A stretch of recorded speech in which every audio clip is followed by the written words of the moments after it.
Okay, guys, let's start with this discussion of blockchain, which inevitably starts with the distributed ledger. You can just imagine this as a place to store a lot of data, and it's distributed all over the place. Now, rightly or wrongly, many people associate Bitcoin, BTC, with the blockchain, okay? And of course, this is the foundational technology for blockchain. So there's nothing wrong with that. But just to tell you that blockchain can do many, many more things. It really functions as a storage of data, and then you can put things like medical records in here, sensitive medical records. You can put things like financial data in here, and also like land titles.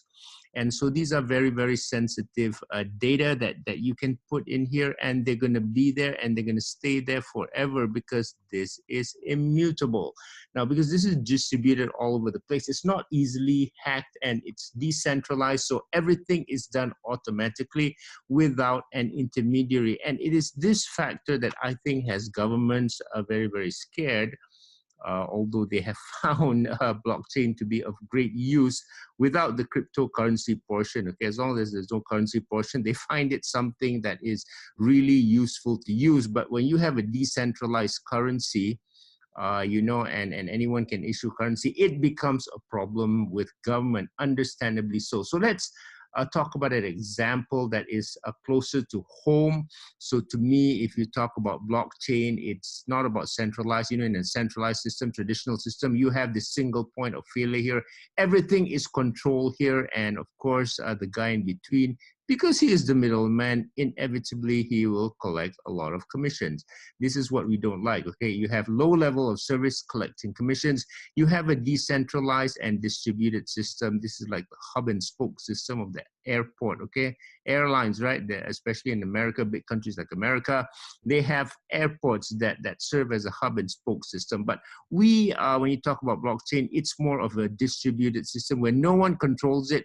Everyone kind of monitors each other, and when you have this type of network here, this is where you need a consensus. Okay, you really need a consensus to make everything, to make sure that everything is working here. So this is very, very crucial for consensus. So an example for this, I think, that's very close to home is Microsoft versus Google. If you use Microsoft Word, I can only use it one person at a time, and that's it. I can't really edit the document with anybody else. I'm working on my own.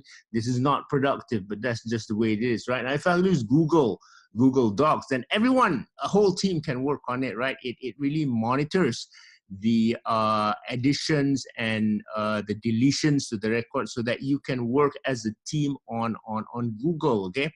Especially whether you're using the word processor or even using the spreadsheet and all that. So this is something that I find extremely convenient, and this really is the glory of blockchain. So when you talk about blockchain, is really about putting together transactions in a series of blocks. Okay, it's like Lego, right?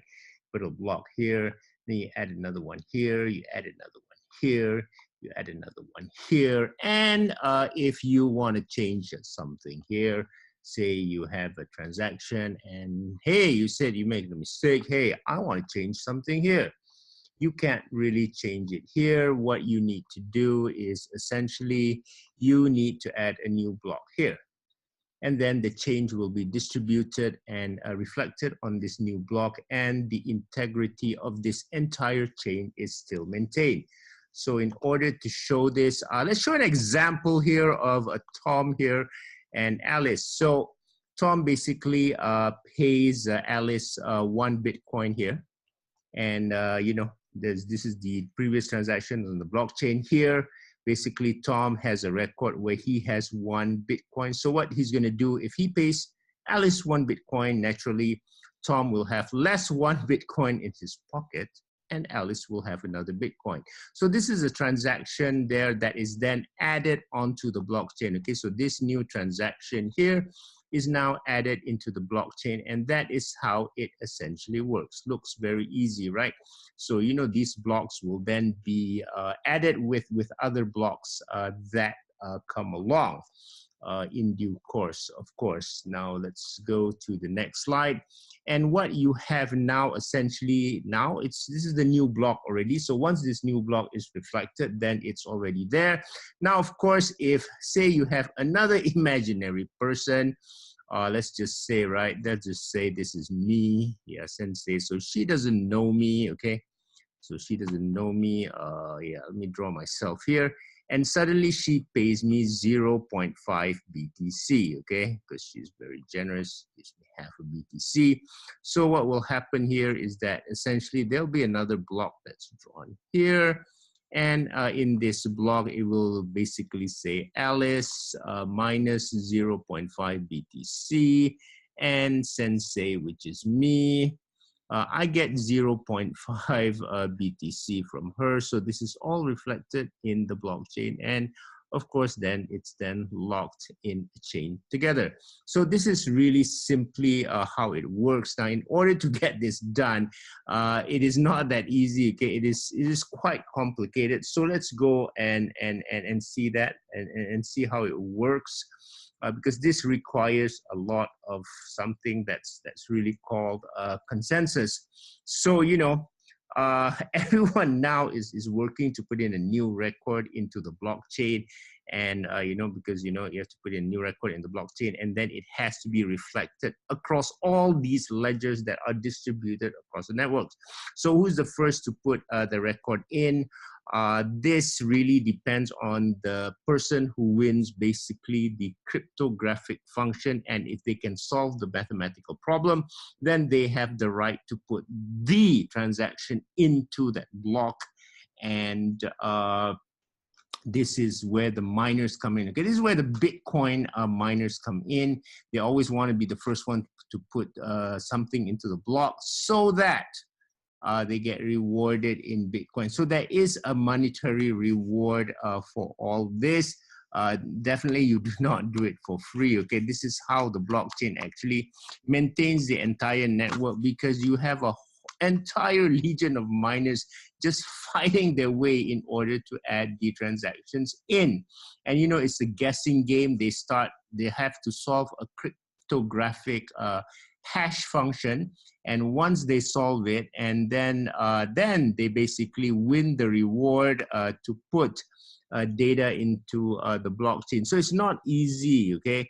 And nowadays, you can't really solve this problem by having a single computer, which is why you have to combine your computers together into what's called a mining pool in order to win the right to put Bitcoin into the blockchain. Of course, the difficulty level is, of course, getting harder and harder. The rewards are also getting less and less. So this is why it's not really practical nowadays to do it on yourself.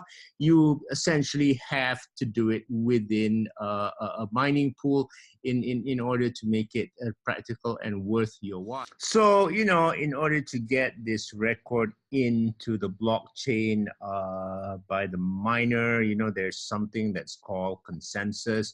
So it will take several blocks to get consensus. This is why it takes time, and it takes also cost. Typically for Bitcoin, it's about six transactions, right? 6 blocks. And it could take around 10 minutes, which is why we have the Lightning Network to make it much, much faster.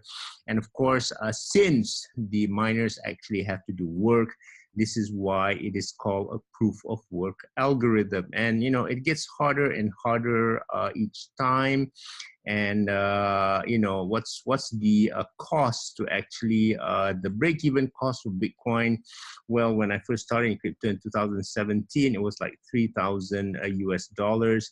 I believe now it's like 6,000 US dollars, which is why when Bitcoin went down, a lot of the miners also went down with it, because you're just not going to get your ROI there. Okay, so just remember this word consensus. For Bitcoin, it is proof of work. You actually have to have a computer network to run this. Some of the other cryptocurrencies have something where you call proof of stake. That means, if you have a lot of money and you own most of the cryptocurrency, then you have the actually more advantage because you can determine who gets the consensus. Now, when you talk about hacking the Bitcoin network, is it possible to hack? Of course it's possible, but it may not be worth it because you want to change this, right? You might want to change this transaction record. So in order to do this, because you have to hack the entire network, okay, which is not going to be easy. Remember that all these blocks are stored in this basically distributed architecture of all these computers. Okay, they're all over the place, and you have to spend a lot to get into all these computers. You have to hone the computational power of this entire network, which is basically the hashing power here. You have to own more than 51%. It's going to cost you about $10 million. You only have 10 minutes to put up false information in the blockchain. So it is not easy, and you have to ask yourself, is it really worth it? Probably not. Well, if you're a billionaire, I guess you can try to do so. So far, really, we have not had a break or a hack of the blockchain, although we have had a lot of hacks on exchanges, but that's really outside the domain of the blockchain. So this is why we say that really the blockchain is quite a safe mechanism to safeguard our data. Okay, so that's it for now, and we hope to see you again for another series in the blockchain series, and we hope you enjoyed this video and more to come.